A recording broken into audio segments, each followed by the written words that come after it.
सबसे पहले हमारे को कार्बनिक रसायन किसे कहते हैं, ठीक है, इसके बारे में पता होना चाहिए, ठीक है। कार्बन रसायन विज्ञान किसे कहते, ठीक है। ऑर्गेनिक केमिस्ट्री किसे कहते हैं, क्या ऑर्गेनिक केमिस्ट्री किसे कहते हैं या कार्बनिक रसायन किसे कहते हैं। तो परिभाषा देखिए, विज्ञान की वह शाखा जिसमें हम कार्बनिक पदार्थों और हाइड्रोकार्बन हाइड्रोकार्बन का अध्ययन करते हैं, उसे हम क्या कहते हैं, उसे हम क्या कहेंगे, कार्बनिक रसायन विज्ञान कहते हैं, ठीक है। आगे आइए, अब देखिए केवल इसमें आपको क्या याद रखना है, कार्बनिक रसायन, ठीक है। इसकी परिभाषा के अंदर आपको याद रखना क्या है, केवल इतना ही याद रखना है, जैसे में हम क्या करें, एक तो कार्बन, ठीक है, और एक हाइड्रोकार्बन, कौन सा, हाइड्रोकार्बन, ठीक है। इनके यौगिकों का अध्ययन किया जाता है, किनका, यौगिकों का अध्ययन किया जाता है, ठीक है। यौगिकों का अध्ययन अध्ययन किया जाता है, ठीक है। उसे हम क्या कहते हैं, कार्बनिक रसायन कहते हैं, क्या कहते हैं, ऑर्गेनिक केमिस्ट्री कहते हैं। अब देखिए इसके अंदर आपको क्या यहाँ, अब देखिए इसमें अगला पॉइंट, देखिए कार्बन रसायन के बारे में पहले क्या धारणा थी, ठीक है, वैज्ञानिकों की और लोगों की, ठीक है, और अब कौन सी धारणाएं हैं उनके बारे में पढ़ेंगे।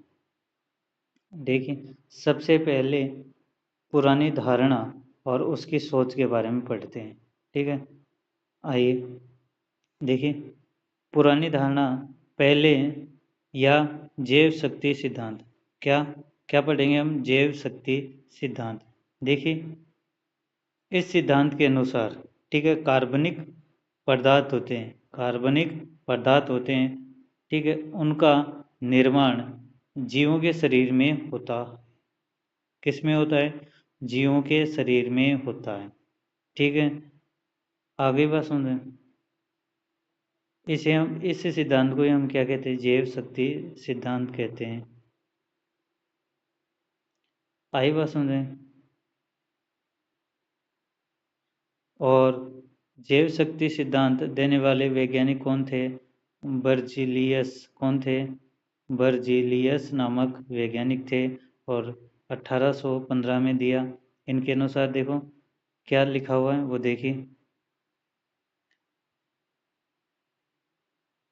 देखिए, कार्बनिक यौगिक जैसे यूरिया केवल जीवित शरीर जीवों में, पेड़ पौधे व जीवों के शरीर में ही बनता है। इसे प्रयोगशाला में इंसानों द्वारा नहीं बनाया जा सकता। इसे जैव शक्ति सिद्धांत कहते हैं, ठीक है। आई बात सुने, अब देखिए जैव शक्ति सिद्धांत का खंडन उसके बाद में किसने, वोहलर नामक वैज्ञानिक ने किया। इन्होंने, वोहलर नामक वैज्ञानिक ने क्या किया, एक अमोनिया, ठीक है, NH3 और CO और NH, इस प्रकार से, ठीक है, इस प्रकार से एक किसका निर्माण कर लिया, यूरिया का निर्माण कर लिया। अब देखिए इसमें किस किस से, अमोनियम साइनाइड को गर्म करके क्या बना लिया, एक क्या बनाया, यूरिया बनाया, ठीक है, किसमें, प्रयोगशाला में। और हम जानते हैं जैव शक्ति सिद्धांत क्या कहता है, कि जैव शक्ति शक्ति सिद्धांत ये क्या कहता है, कि जो भी रसायन पदार्थ होंगे, कार्बनिक पदार्थ होंगे, ठीक है, उनका निर्माण जीवों के शरीर में होता है। ये कौन सा सिद्धांत कहता है, जैव शक्ति सिद्धांत कहता है, ठीक है। और आज वर्तमान समय में वॉलर नामक वैज्ञानिक ने सबसे पहले इस जैव शक्ति सिद्धांत का खंडन कर दिया, अर्थात उन्होंने ये बता दिया कि जो अमोनियम साइनाइड है उससे हम यूरिया बना सकते हैं, किसमें, प्रयोगशालाओं में। और याद रखना यहाँ पर देखो मुख्य चीज़ एक अच्छी चीज़ बता रहा हूँ, ये क्वेश्चन पूछा जा सकता है। कौन सा? देखो ये वाला, कौन सा? NH2, ठीक है, बॉन्ड CO बॉन्ड NH2, ये आपसे पूछा जा सकता है कि यूरिया का सूत्र क्या है। यूरिया का सूत्र क्या है? तो याद रखना, यूरिया का सूत्र NH2CO NH2, ध्यान रखना। चले आगे। अब देखिए कार्बन की विशेषताएं, ठीक है। कार्बन के, जो कार्बन होता है उसमें कौन कौन सी विशेषताएं होती हैं उनके बारे में अध्ययन करते हैं। देखिए सबसे पहले परमाणु क्रमांक, ठीक है। परमाणु क्रमांक का अर्थ जानते होंगे आप, कक्षा 9, ठीक है, 8, 6, 7 इन कक्षाओं में पढ़ चुके, और हम थर्ड ग्रेड की प्रिपरेशन करने वाले सभी व्यक्ति, सभी मेरे दोस्त सभी जानते हैं कि परमाणु क्रमांक किसे कहते हैं। देखो परमाणु का अर्थ क्या है? ऐसा अविभाज्य कण, ठीक है, ठीक है, जिसे आगे विभाजित किया नहीं जा सकता। किसके अनुसार? डाल्टन के अनुसार, ठीक है। और ठीक है, और जो रसायन विज्ञान, जो रासायनिक अभिक्रिया होती है उसमें भाग ले सूक्ष्म कण, ठीक, उसे हम क्या कहते हैं? परमाणु। अब देखिए परमाणु क्रमांक का मतलब है कि जो कार्बन पर कार्बन तत्व है या कार्बन का परमाणु आवर्त सारणी में कौन से स्थान पर रखा गया। ठीक, क्रमांक का मतलब है 1, 2, 3, 4, इस प्रकार से क्रम आ गया, तो कौन से क्रम में रखा गया है किसको, ठीक है, इलेक्ट्रॉनिक विन्यास के अंदर कौन से क्रम में रखा गया है उसे हम क्या कहते हैं? परमाणु क्रमांक। याद रखना, इतना कुछ भी याद रखने की आवश्यकता नहीं। हम हमारे को इतना याद रखना है कि भाई कार्बन का परमाणु क्रमांक कितना होता है? 6, ठीक है, कितना होता है? 6, अर्थात कार्बन में 6 प्रोटॉन होते हैं और 6 ही इलेक्ट्रॉन होते हैं, अर्थात कार्बन है, ठीक है। कार्बन का प्रतीक क्या होता है? C। अब इसमें कितने, जो आपके जो प्रोटॉन होते हैं वो कितने होते हैं? 6। आई बात समझ? और इसका द्रव्यमान कितना होता है? 12। और अब देखिए इसमें हम जानते हैं कि द्रव्यमान से, ठीक है, द्रव्यमान में से परमाणु या प्रोटॉनों की संख्या निकाल, प्रोटॉनों की संख्या घटाते हैं तो हमारे पास न्यूट्रॉनों की संख्या आ जाएगी। किसकी? न्यूट्रॉन निकल जाएंगे। कितना होगा? 6। कितना आ जाएगा? 6। और इसमें देखो ये इलेक्ट्रॉन 6 कैसे है कि यहाँ पर कार्बन क्या है? उदासीन परमाणु। क्या है? उदासीन परमाणु है। कैसा है? उदासीन। और उदासीन परमाणु होता है तो उससे उदासीन परमाणु का इलेक्ट्रॉन, उसका परमाणु क्रमांक, ठीक है, परमाणु क्रमांक के बराबर होता है। आई बात समझे? या प्रोटॉनों के बराबर होता है। कौन? इलेक्ट्रॉन। आई बात समझे? प्रोटॉनों। अब देखिए द्रव्यमान संख्या कितनी है कार्बन की? 12, ठीक है। अब संयोजकता देखिए, संयोजकता का अर्थ है क्या कि कोई परमाणु है, कोई परमाणु या कोई तत्व अन्य कितने परमाणुओं से जुड़ता है उसे हम क्या कहते हैं? संयोजकता। क्या कहते हैं? संयोजकता। देखिए कार्बन की संयोजकता कितनी है? 4। कार्बन हमेशा अपने आसपास 4 बंध बनाता है, अर्थात 4 कार्बन 4 अन्य परमाणुओं से जुड़ेगा, ठीक है। आई बात समझे? चले आगे। अब देखिए कार्बन कैसे जुड़ता है, अर्थात कार्बन बंध किस प्रकार से बनाता है। कार्बन मुख्य रूप से, ठीक है, 4 प्रकार से बंध बना सकता है, ठीक है। अब देखिए कार्बन के संयोजकता कितनी है? 4। अब इसमें एक पहली संभावना बनती है कि सभी क्या हो? एकल बंध हो, ठीक है। क्या हो?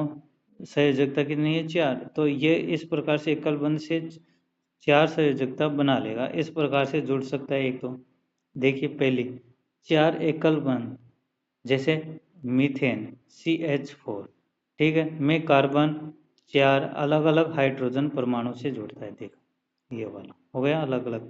देखो ये क्या है? मेथेन। तो इसके 4 अलग अलग हो गए इस प्रकार से।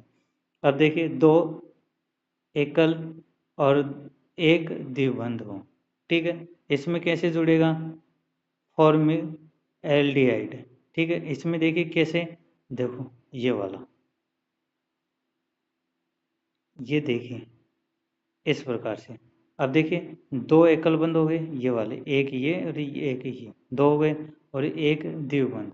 इस प्रकार से एक ये दो तरीके हो गए। तीसरा तरीका देखिए, एक एकल बंद और एक त्रि या ट्रिपल बॉन्ड हो, त्रिबंध हो। ठीक है, इसका मतलब क्या है कि सी और एन और एच, देखो ये वाला बंध। ठीक है, कौन सा, साइनाइड। साइनाइड के अंदर ये एक एकल बंध हो जाएगा, और सी और एन यानी कार्बन और नाइट्रोजन के मध्य ट्रिपल बॉन्ड हो जाएगा। इस प्रकार से तीसरी संभावना ये होती है। चौथी संभावना देखिए इसमें क्या बनेगी।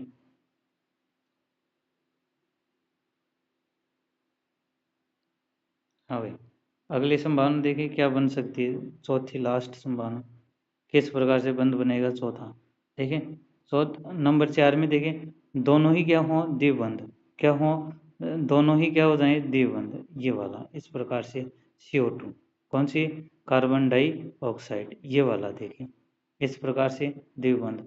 ठीक है, ये वाला द्विबंध हो गया, ये वाला द्विबंध हो गया, ये चौथी संभावना। अर्थात 4 संभावना हो गई बॉन्ड बनाने की। अब चले आगे, कार्बन की बनावट और विशेष गुण। ठीक है, कार्बन की ज्यामिति कैसी होती है, समचतुष्फलकीय। कैसी होती है, समचतुष्फलकीय होती है। और कार्बन कार्बन के मध्य कितने डिग्री का कोण बनता है, 109 डिग्री 28 मिनट का कोण बनता है कार्बन कार्बन के मध्य। ध्यान रखना, कौन सी आकृति किस प्रकार की ज्यामिति दर्शाता है कार्बन, समचतुष्फलकीय। कैसी होगी, समचतुष्फलकीय। अब देखिए कार्बन में संकलन का गुण पाया जाता है। किसका गुण, संकलन का। संकलन का मतलब होता है एक कार्बन दूसरे कार्बन से जुड़कर एक श्रृंखला बनाता है। क्या बनाएगा, एक कार्बन इस प्रकार से दूसरे कार्बन से बनेगा, जुड़ेगा, दूसरा तीसरे कार्बन से, तीसरा चौथे से, इस प्रकार से जुड़कर एक चेन बनाना। ठीक है, सांकल बनाने के गुण पाया जाता है। तो उस गुण को ही हम क्या कहते हैं, संकलन। क्या कहते हैं, श्रृंखलन। देखिए कार्बन में एक जादुई गुण होता है कि वह खुद अपने जैसे दूसरे कार्बन परमाणु के साथ जुड़कर एक बहुत लंबी सीधी चेन, शाखा या रिंग बनाता है। कार्बन के इस गुण को ही हम क्या कहते हैं, श्रृंखलन। ध्यान रखना, आगे बात समझें। ये आपके सामने उदाहरण हो गया। ठीक है, चले आगे। या ये इस प्रकार से भी बन सकता है, देखिए साकेत भी बन सकता है इस प्रकार से। ये कार्बन एक दूसरे से जुड़ गए, इस प्रकार से ये देखो शाखा बन गई, इस प्रकार से भी हो सकता है। और एक एक व्यवस्था इस प्रकार से भी बन सकती है, संकलन। देखिए एक श्रृंखला किस प्रकार से बना सकता है, एक कार्बन इस प्रकार से जुड़ा, एक कार्बन दूसरे कार्बन से इस प्रकार से जुड़ेगा, दूसरा इस प्रकार से, दूसरा तीसरे कार्बन से इस प्रकार से जुड़ेगा, और चौथा इस प्रकार से। अर्थात लास्ट वाला कार्बन पहले वाले कार्बन से जुड़ जाएगा, एक सर्किल बना लेगा, रिंग बना लेता है। ठीक है, इस प्रकार से भी होता है इसमें कार्बन में। देखिए आगे चलें, कार्बन की विभिन्न प्रकार की श्रृंखलाएं। ठीक है, कार्बन की विभिन्न प्रकार की श्रृंखलाएं, और श्रृंखलाओं के हम क्या पढ़ेंगे, गुण। देखिए इसमें मुख्य रूप से आपको 3 श्रृंखलाएं देखने को मिलेंगी। एक अशाखित श्रृंखलाएं, अर्थात जब कार्बन श्रृंखला बनाए तो वो क्या हो, सीधी। ठीक है, एक सीधी संरचना हो इस प्रकार से, तो ये कौन सी हो गई, अशाखित। दूसरी शाखित, ये सीधी है देखो, अब इसमें नीचे की ओर कार्बन जुड़ गया। ठीक है, और ऊपर की ओर जुड़ जाए इस प्रकार से, तो इसमें क्या हो गई, शाखाएं, ब्रांचेज निकल गई पेड़ों की तरह। ठीक है, अब तीसरी कौन सी होगी, चक्रीय। देखिए कौन सी होगी, चक्रीय। देखिए किस प्रकार से, वलय या रिंग। ठीक है, अब देखिए इसमें क्या होगा, इस प्रकार से देखो ये त्रिभुज बन गया और ये वृत्त बन गया। अब देखो इसके जितने भी कोने हैं, ठीक है, इन कोनों पर क्या है, एक एक कार्बन रखा है। देखो इस प्रकार से जुड़कर बना लिया ना, ये अलग प्रकार की श्रृंखलाएं बन गई। ये कौन सी होती है, चक्रीय प्रकार की। देखिए क्या लिखा हुआ, एक बार देखें।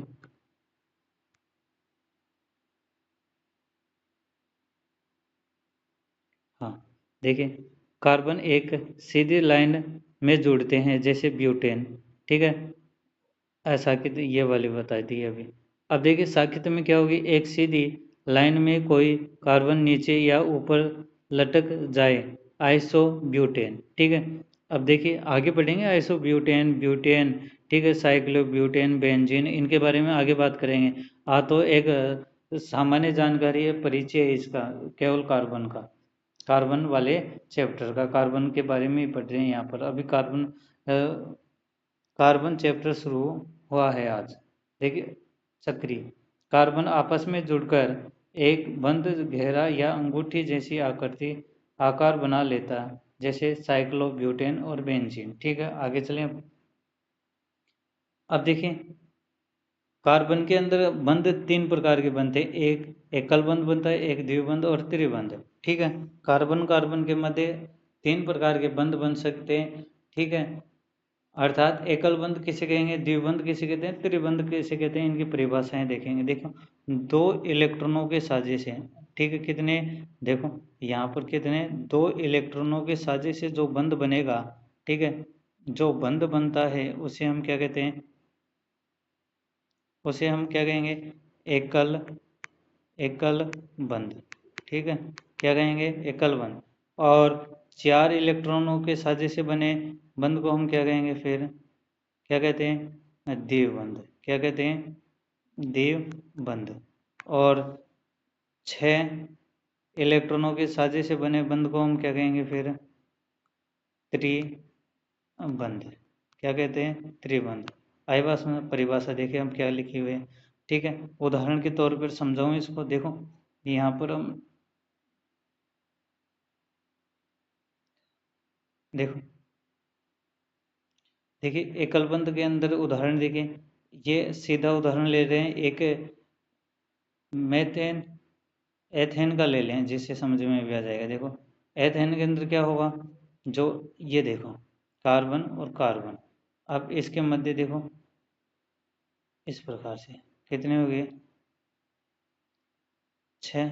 अब बताओ इनके मध्य क्या हो गया, ये वाला बंध देखो, एक कार्बन का इलेक्ट्रॉन आया इधर, इस कार्बन का ये वाला, तो इन दोनों के, दो इलेक्ट्रॉनों के साजिश से बनाना, तो इस प्रकार के एक लाइन वाला बंध होगा, यानी एक लाइन वाले, एक लाइन वाले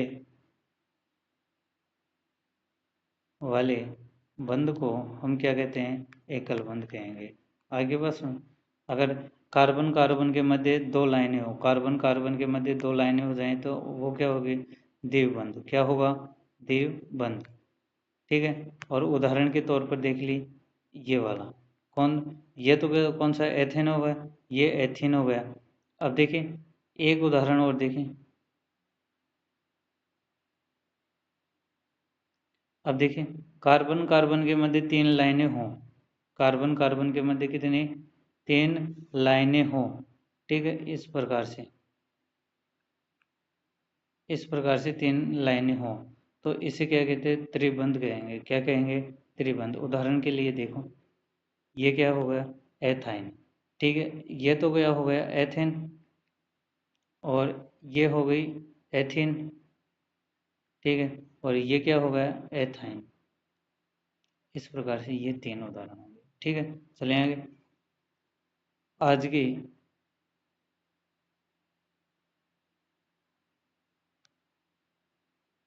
हाँ चले, देखिए, कार्बन के कार्बन में क्या हो,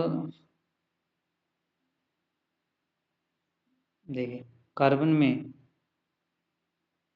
कार्बन कार्बन के मध्य एक संयोजी बंध भी बनता है, ठीक है।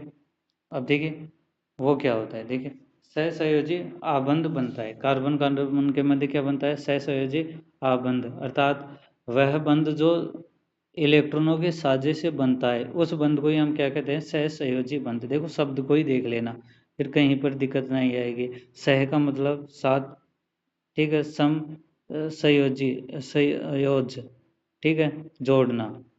संयोग या संयोजन का अर्थ क्या होता है? जोड़ना। ठीक है, आई बात सुने।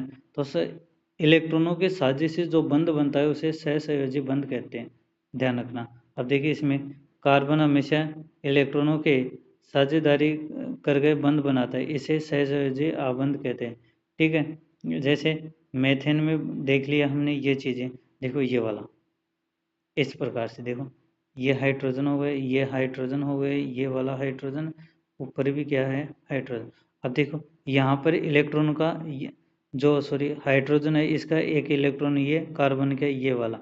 अब देखो ये दोनों इलेक्ट्रॉन जुड़कर बंध का निर्माण करें, इस प्रकार के बने बंध को ही क्या कहते हैं? सहसंयोजी आबंध। अर्थात बंध को हम क्या बोलते हैं? आबंध भी बोलते हैं। ठीक है, ध्यान रखना। अब देखिए इसके मुख्य गुण, कम सहसंयोजी आबंध के, देखिए कम गलनांक और क्वथनांक, इन यौगिकों के अणुओं के बीच का आपसी खिंचाव कम होता है। ठीक है, इसलिए ये जल्दी पिघल या उबल जाते हैं। ठीक है, कम गलनांक का मतलब क्या होता है? कम पिघलना, कम तापमान पर, और कम क्वथनांक का मतलब उबलना। ठीक है, और ये क्या होते हैं? सहसंयोजी आबंध होने के कारण ये क्या होते हैं? विद्युत के कुचालक होते हैं, ध्यान रखना। ठीक है, क्योंकि इसमें कोई मुक्त इलेक्ट्रॉन आयन नहीं होते इसलिए ये क्या होते हैं? विद्युत के कुचालक होते हैं। लेकिन इसका अपवाद आएगा एक, ग्रेफाइट। क्या आएगा? ग्रेफाइट। ठीक है, वो इस गुण का अपवाद है सहसंयोजी आबंध का। ठीक है, चलिए आगे। कार्बन के समस्थानिक और उपस्थिति, देखिए समस्थानिक किसे कहते हैं? समपलस स्थानिक। ठीक है, आगे बात सुने, यानी कोई भी कार्बन है, कोई यौगिक है, ठीक है, उनका परमाणु क्रमांक क्या हो? समान। क्या हो? परमाणु क्रमांक क्या हो? समान। लेकिन परमाणु क्रमांक समान हो लेकिन परमाणु द्रव्यमान क्या हो? अलग अलग हो। उन्हें हम क्या कहते हैं? समस्थानिक। क्या कहते हैं? समस्थानिक। ध्यान रखना, समस्थानिक कहते हैं। प्रकृति में कार्बन 3 रूपों में मिलता है। ठीक है, कार्बन 12, कार्बन 13, कार्बन 14, ये 3 क्या हो गए? कार्बन के 3 समस्थानिक। इन सभी में क्या है? प्रोटॉन या परमाणु क्रमांक कितना? 6। लेकिन न्यूट्रॉनों की संख्या देखिए, 12 वाले में कितने होगा? 6, और 13 वाले में 7, और 14 वाले में 8। कैसे आया? देखो यहाँ पर हम जानते हैं कि सी 12 और 6 ये है ना। अब इसमें देखो प्रोटॉन तो कितने हैं यहाँ पर? प्रोटॉन तो हैं 6। अब न्यूट्रॉन निकालेंगे, न्यूट्रॉन। ठीक है, ये कैसे निकलेंगे? द्रव्यमान में से परमाणु प्रोटॉनों की संख्या निकाल दो तो कितने बच जाएंगे? 6। न्यूट्रॉन कितने आ जाएंगे? और उसी प्रकार से हम किस में निकलाए? 13 वाले में। ठीक है, अब इसमें निकालो, 13 में से 6 गए तो 7, और 14 वाले में से निकल लो, 6 निकालेंगे 14 में से तो कितने आएंगे? 8। इस प्रकार से होते हैं। आई बात सुन। कार्बन 14, इसका उपयोग जीवाश्म के उम्र का पता लगाने में किया जाता है, अर्थात कार्बन डेटिंग विधि में किया जाता है। किसका उपयोग? ध्यान रखना, ये प्रश्न पूछा जा सकता है। ध्यान रखना, कार्बन 14 का उपयोग किस विधि में किया जाता है? तो याद रखना कौन सी विधि में? कार्बन डेटिंग विधि। ध्यान रखना, किस में? डेटिंग विधि। मात्रा, हमारी धरती की ऊपरी परत में केवल कार्बन 0.03% है, और वायुमंडल में 0.03%, और पर भूपट्टी पर कितना? 0.02%, और वायुमंडल में कितना? 0.03%। आगे बात सुन रहे, और वो भी किसके रूप में? CO2 के रूप में। आज की क्लास देखने के